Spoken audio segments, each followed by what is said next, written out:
Oh, hi. Pete. Thank you for watching this video. If you did not join us for our conversation, we're going to do a quick round of introductions, and we're just going to talk about air quality today and how it affects our health. We've got two folks with us that are going to walk us through some ideas, some concepts, and then set us up for some future conversations. So with that, I will let Darren and Kathleen and Nina introduce themselves. Awesome. I can jump right in. My name is Darren Riley. I'm founder of an organization called JustAir, and we really build a platform to help bring more data information to community members so they own the data around the air they breathe, so the quality of air, which we'll dive into some of that work. So excited to be here. Great. And Kathleen? Hi, everybody. I'm Kathleen Sloniger. I'm the director of the Asthma and Allergy Foundation of America, the Michigan chapter, but I'm also a registered nurse and certified asthma educator. Great. And Nina? Hello, everyone. My name is Nina Wimberly. I am the project coordinator with Southwest Detroit Environmental Vision, and I'm excited to be here. Great. So SDEV is kicking off some conversations in schools right now, and about 4 schools, and then hopefully another 6 or 7 schools in Southwest Detroit and across the city with some partners. We're just beginning to have this conversation around idle reduction, which is like stopping your car when you are waiting in line, dropping off your kids, picking up your kids. You're at a store picking up a prescription, or you're at a restaurant picking up food. There's a lot of places where you can't control it. You're in line at a stoplight, but there's a lot, even just waiting for someone in front of their house. There's a lot of places. So we want to bring awareness because we work with the reduction of diesel emissions in Southwest Detroit, but we also, there's more than 500,000 cars registered in Southeast Michigan. And Nina and I have been recording some pickup and drop off activity at schools. And we see that, about 30% of the parents will sit there for 5 minutes or more. So we're trying to understand what this means. Like, how do we contribute to air quality? What can we do to control some of that? And just some other ideas. For example, a family could save up to $300 a year. A diesel truck owner could save up to $25,000 a year.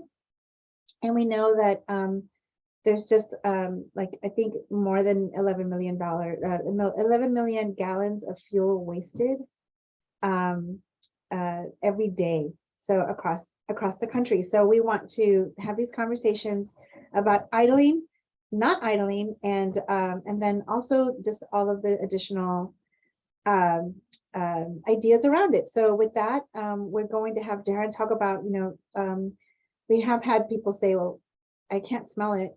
What is air quality? And then at the tail end of that, we're going to talk to Kathleen about, how does it directly affect you? And so she will have a conversation with us about that. So Darren. Yes, great. So I dive in and kind of just give an overview of what I thought. So first off, great kind of primer into kind of this work. I think I love kind of how you given some of the data around idling, which is a huge contributor to the air we breathe, and the fact that it can not only save our lives, which Kathleen will get into, but also save our pockets. I can't think of a better opportunity than that. So I'm really excited about the work you guys are doing at Southwest Detroit Environmental Vision. So I think for starters, I'm happy to show maybe like 2-3 slides. Would that be helpful? Just to give color to what I'm describing. Yes. Why it's important. Here we go. And I'll definitely make sure I leave space on the health side for Kathleen to jump in. Can you all see this? Yes. And you see me changing slides here? Mm-hmm. Perfect. So yeah, the dive, I think the core of it we understand is like how many times we actually breathe each day. On average, the human being breathes around 20,000 breaths a day. Obviously, if you're running around a lot and maybe you're an athlete, you may be breathing a lot more, or you're younger, maybe breathing a lot less. But it's really important and critical to think about that. You know, it's something so natural, it's instinctual. We have to be intentional if we want to hold our breaths. And so it's important to understand that this is a real critical aspect of our lives. We think about the water we drink, the food we eat, and I think it's really critical to think about the air we breathe. These are things that are going into our bodies, influencing our mental state, obviously our health, our lungs, even our hearts. And so it's really important. And to double down on that, why that's important, I won't dive into the data, but the core of this is that in certain communities, in certain places around town, the air is different. The air can be worse in one part of the community and better in other areas, right? People go camping up north to escape the roads and get out there in nature. The air may be a little bit cleaner out there. Why? Because there's not as much heavy industrial activity. There's not quite as a lot of urbanization where we can actually breathe some of the great air that our trees are helping support. Now, however, you know, where we live, where we work, where we play and learn, likely in the urban environment, especially here in Detroit, you know, the air can be very different and actually work against our lives. So it's really critical to understand that it's important when we think about those 20,000 breaths, but most important where we take those breaths. And that's kind of what I was going to get into. A place like Chicago, for example, we've done some work out there. If people are familiar with that community, and we'll make it relevant to Detroit, but familiar with the community, bring it home, we have data showing that the South Side and West Side of Chicago that have some of the highest industrial activity have disproportionate amount of impacts on health. So the highest rates of asthma and emergency visits for our most vulnerable population, most caring population, our youth from ages 1 to 19 are going to the hospitals more than other neighborhoods. And it's because they're in communities where there's heavy activity. And so I think a lot of this conversation is about what could we do while, you know, the powers to be, what can we do as individuals, as families who care about our children to help mitigate or reduce the risk of those impacts. I won't dive too much here about my personal story. I developed asthma 4 years ago. Living in Southwest Detroit. I live on Verner and Hubbard. Holler at me. But my big thing is that when I got asthma, I never had to deal with breathing issues. Never had an inhaler. I realized all the impacts that it influenced my life, from being an athlete, from just sleep, right, and some of those impacts. And so it opened my eyes, not only my family members who also have been struggling with that, but most of all my community, folks around here who live and breathe and play in my community who deal with these issues. So which is why I'm really fascinated by this work. And unfortunately, and I know Kathleen would dive into this, but the Allergy and Asthma Foundation of America released a report and really noted that a number of factors that contribute to Detroit being one of the most challenging cities to live with asthma, right? People who are diagnosed with asthma, access to health, education around this stuff. And Kathleen will dive more into that side. Last thing I'll leave us with, and open up for if there's any Q&A or questions. I won't dive too deep on the technical, but these are some things that I want to think about. What are the sources of pollutants, and what are those pollutants? So in our air, there are different chemicals or pieces of matter that exist in the air that we're breathing every moment, right? So think about water. If you're looking at water on the ground, is gathering dirt, is gathering all kind of different things, and if you drink that water, it's probably going to be at risk. Same thing with air. Because air is touching literally everything around us, it's carrying things that we may not want to have in our body. And so by mitigating our exposure to it in those sources, will help us improve our health. A couple of things that I won't go into the deep detail, but the core things to thinking about is there's nitrogen dioxide, there's nitrates, those are chemicals, there's particulate matter, little nuggets, smaller than the eye can see, that exists in the air. It could be a wood chip, could be asphalt, could be dust that is flying into our lungs and into our bloodstream that can impact and inflame our bodies. Black carbon coming from diesel trucks or diesel engines. So we're talking about idling. Those are some issues that would contribute to not only cancers, but lung disease, but most of all premature death, but also could also hurt us just a small bit of worsening our opportunities with asthma and also contributing to heart attacks. I won't bore with all the list of things here, but the big takeaway here is that there are things that we're breathing in the air that are negatively impacting our lives. And so it's important that we try to do our best to mitigate some of those risks.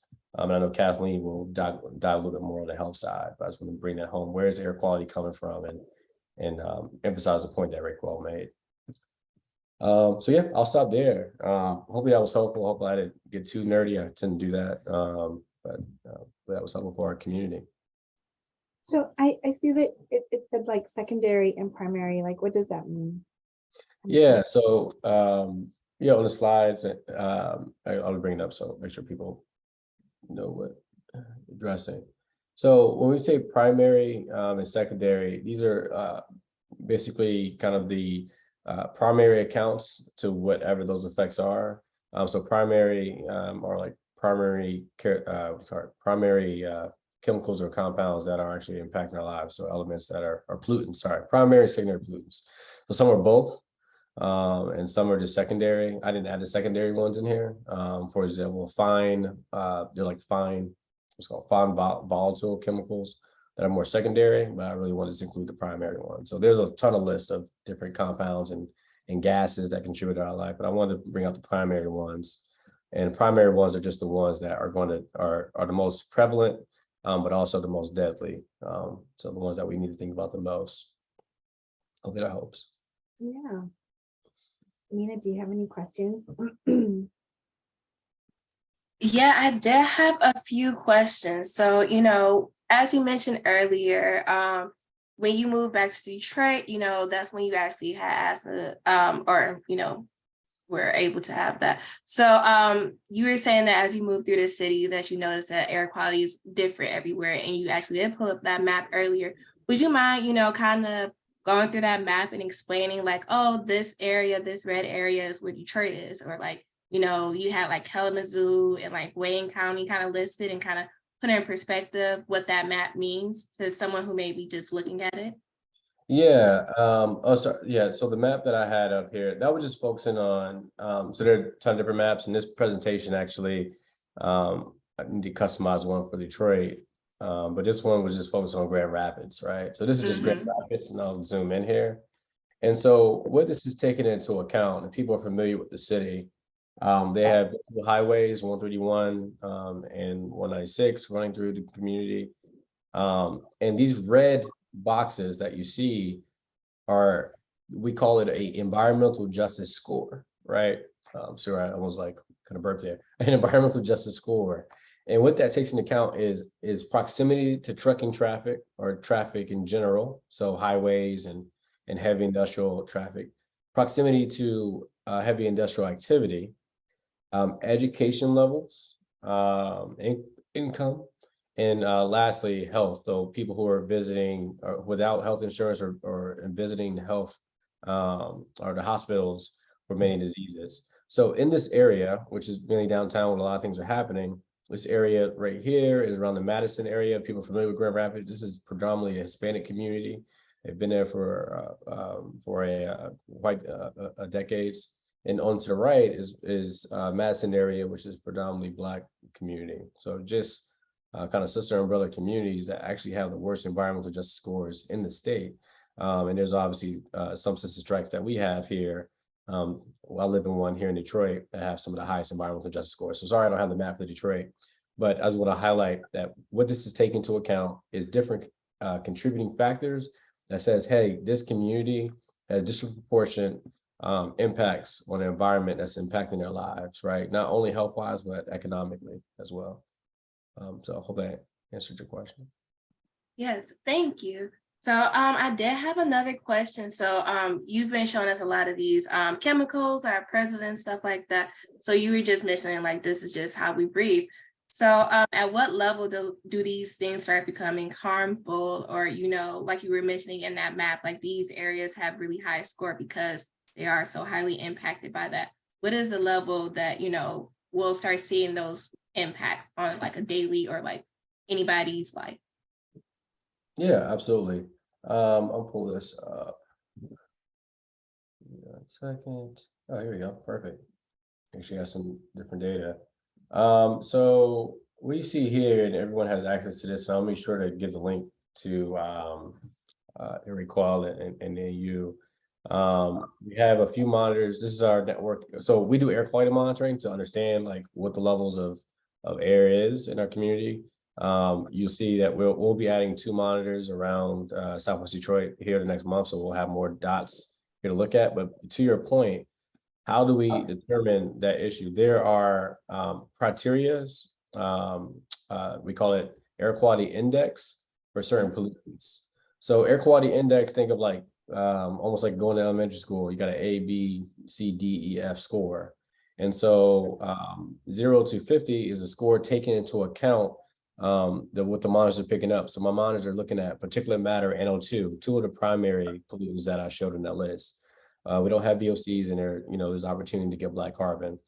And so taking those pollutants and we're ranking them on how over a range of time, how much it spikes. So as soon as it hits a certain threshold, that'll be bad. And so over time, if you imagine this yellow dot, which is not as good as the green dot, if you have a bunch of yellow dots for a long period of time, that can be bad. Now imagine if we have unhealthy air, so above 100, level for a long period of time, that can really impact our lives. And that's how we really measure it. So to answer your question, it's really just having these devices out there to measure what those pollutants are, because we can't always pick it up with our nose. We can always smell these fumes or these particulates, so that we understand how impacted we are, and then we have to do something about it. So. Mm-hmm. So I see with the air monitor, you kind of have like the graph and the map of showing where everything is. So how could someone that maybe is not as experienced or maybe have that background in it kind of read the information and be able to internalize it and digest it? So like Sure. when you were mentioning like the key and everything, and that chart underneath it that had the line graph and everything, what is some ways that somebody can interpret it and then like make some kind of changes in their life? Great question. And we're working on that, right? Quite frankly, we can do that, and I'll make sure I add this, but community members can sign up and receive alerts on here. And what we do is, my whole mission is to do just that, is to make it accessible, make it easy for community members to understand what's going on and take action, right? Everyone's not, air quality geek like me that's looking at all the data and figuring out what the patterns are and what that is. But my goal is to allow community members, which you can sign up to the Detroit network, and what you will receive is alerts to say, hey, the air right now is unhealthy. Here are the 6 steps you can take to protect yourself for this time being. And then once it's not unhealthy, we'll tell you that as well. So, hey, the air is good now. Go play outside, go have fun, have a barbecue. Probably not right now because it's so cold. But my point is that being very clear. So the numbers are great for transparency if people want to look at the data and understand it and get deeper in that.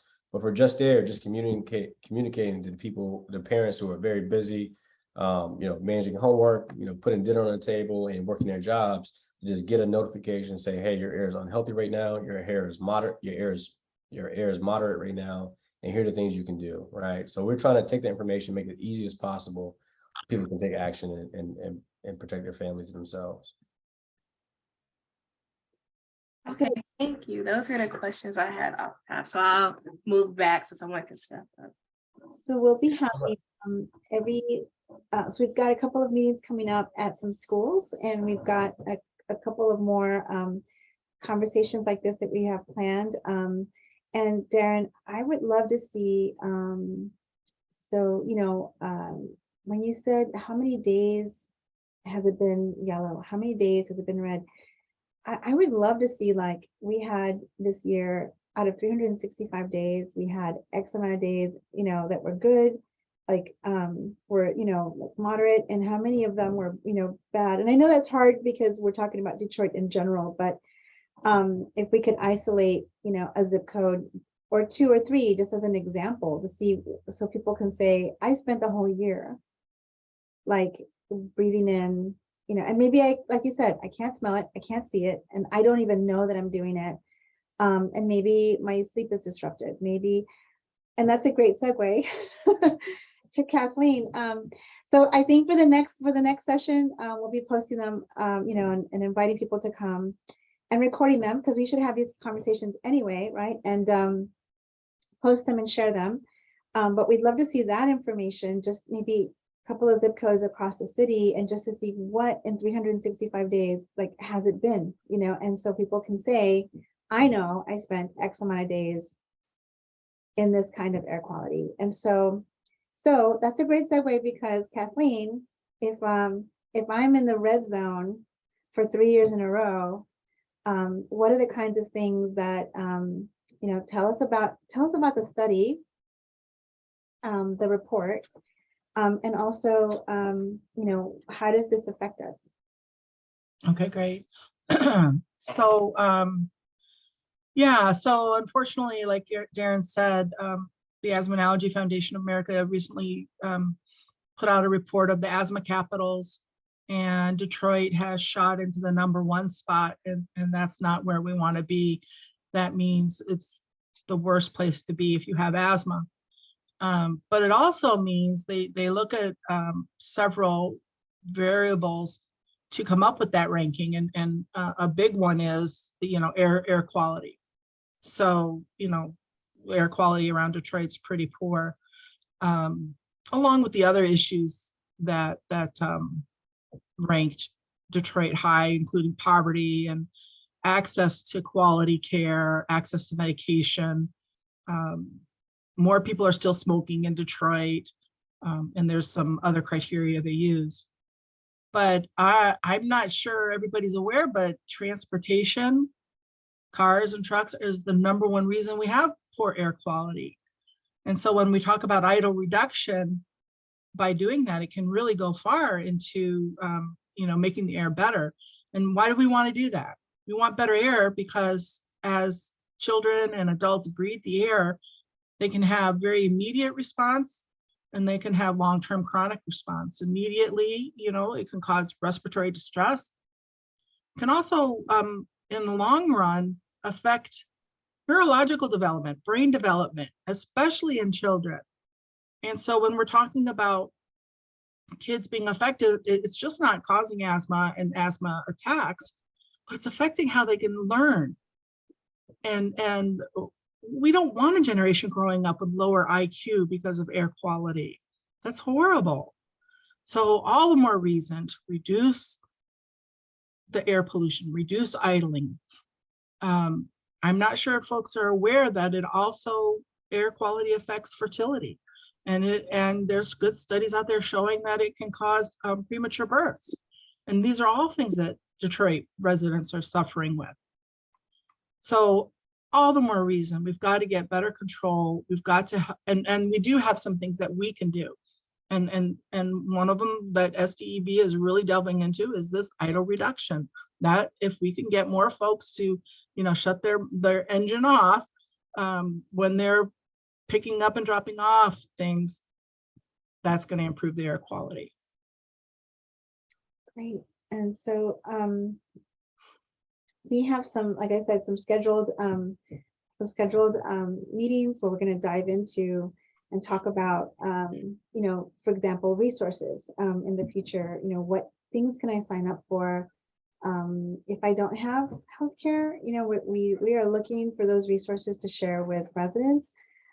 Awareness, and one of the things that we also want to work on is maybe a half-hour conversation around indoor air quality. So I used to burn lots of candles. I used to do a lot of things, and I realized that I was causing pollution, and there's a lot of things that people don't realize that we need to be aware of. And so we're going to schedule that and invite people to come and record it so that people can have like a mini training. So we're excited about kicking off every couple of weeks. We're going to be having a conversation with somebody else. We're going to be posting it out and inviting people to take a look. And I want to just for a split second present. I hope I can do this. It always, let's see, it's always a little bit strange. And it's just the conversation around, we want to just always give some information on, so we are at a lot of tables and a lot of work groups about clean air, healthy air, and we often aren't looking outward. So I think that that's really SDV's work in the next year is we're working on this with a lot of people, lots of partners that have this in mind. There's a lot of air monitors in Detroit, and there's a lot of partners coming on board. But how do we talk about this outwardly so that everyone else is talking about it? So, but we wanted to talk about anti-idling, and I think we want to call it something else like idle reduction. And so we have this this little presentation to show to people. So we're using Sustainable America's beautiful graphics. And so this is just shocking to me, and I think it's important for everyone to see that $11 million are wasted every day in the US. And now with the reduction of the production of oil and gas, this is important. I mean, we need to not only save our own money, but there's 60 million gallons of fuel every day that's wasted. So, and so it's not just that 60 million gallons are wasted, is that there was much more gas, right? For example, transporting this resource to a location, energy that's being burned to process it, and then you have to ship it across the country. So it's not just this; it's a whole line of production, industrial movement on the highways. So it's more than we realize, and so it's really, really important that we look at these two. There's a lot of additional, just surprising information. So just reasons to stop. It saves you money. In some cities, you get a ticket. You can get a ticket. This is also, as Darren mentioned, the same stuff that gives you asthma gives the planet asthma. It is also what drives climate change and greenhouse gases that drive, that, right? The warming of our planet. It's also good for your car. There's a lot of research that shows that you don't need to warm it up for a long time, and turning it off and on doesn't break your starter. So there's a lot of research on that. We can keep posting it on our social media. And 10 seconds of idling wastes more fuel than restarting. And I think there's another. So Nina's also been finding lots of videos. There's a lot of other groups across the country. We're going to be reposting those because they're really fun, and we're making a few of our own. Driveways, drive-throughs, schools, trains, banks, car washes, malls, bridges. There's a lot of places. I think it begins with awareness, and then you begin to realize where you're doing it. And so we hope that people will share this information. Another fact is, idling wastes 3 billion gallons of fuel and 3 million tons of CO2 annually in the US. And then I think we always want to talk about the why, especially here in Southwest, although when Darren shows the map in the future, it's not just Southwest. That's what people don't realize. People think like there's highways over there and there's a bridge. When you see the map of Detroit and the surrounding areas, it's not just Southwest and it's not just Detroit. So we're anxious to start to share that information with everyone. I have told everyone that we are number one in asthma. We are not 1 mile from the bridge, and we have 10,000 trucks that cross annually. There's a second bridge that's going to come up that I anticipate will be another 10,000 trucks. As Kathleen said, it's linked to so many illnesses. Kids are especially vulnerable. They're developing, and we also found that in Detroit, so pollution, illnesses related to pollution also cost us, people that are earning wages and employers 65,000 work days a year, and that's really, really striking. And there's a lot of numbers on Detroit, people that are suffering from asthma in Detroit. So we are excited to talk about this, and we'd like for people to join us by signing up. You can go to the website, go to our Facebook. We're going to be posting the link. We are hoping to acquire lots of partners across the city, residents and other organizations that are ready to talk about this and also strategize. So we're going to hopefully get a long list of phone numbers and email addresses, and have monthly meetings where we can invite someone to come and talk to us for a minute about something else that, that would be beneficial for us to learn, but also to to see how our elected officials are dealing with this.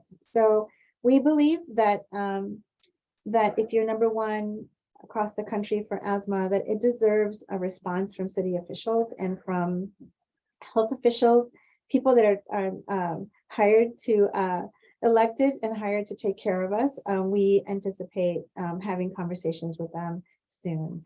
So it's that. I think we've got some future dates coming up. They will be on all our social media, and we're adding more dates, and we want to keep this conversation going. So I think that if anyone has any questions, or you can always send them to us via social media or give us a call, and we will include them in our future conversations. I think so. Is there any parting thoughts or comments or questions from anybody? I think this is great. I really appreciate just the work you all put in and getting the data and research. I think numbers don't lie, and I think it's just brings the point home on how this can really help us. Little small things of just turning the engine off can really contribute to a bigger vision for not only us but our planet. So thank you for pulling that together. Yeah, you're welcome. Yes, Kathleen. Just to clarify, the Asthma Capitals report isn't that Detroit is number one in asthma, that Detroit is the most difficult place to live if you have asthma. Okay, so I should, yeah, thank you. I bend towards the drama. So, Yeah. but we're high in prevalence. I think we're third in the country in prevalence. okay. Yeah. But as far as the report goes, it's reflecting a variety of metrics that says it's the hardest place to live if you have asthma. Yeah, it's and when you see the maps, it's striking. So with that, I want to thank everybody, and I'm going to post this out in social media, and we'll be in touch with more information, more dates, and we'll see you soon. Thank you. Yeah, Bye, thank you. everybody. See you. Nice to meet you, Nina. See you, Kathleen. Bye.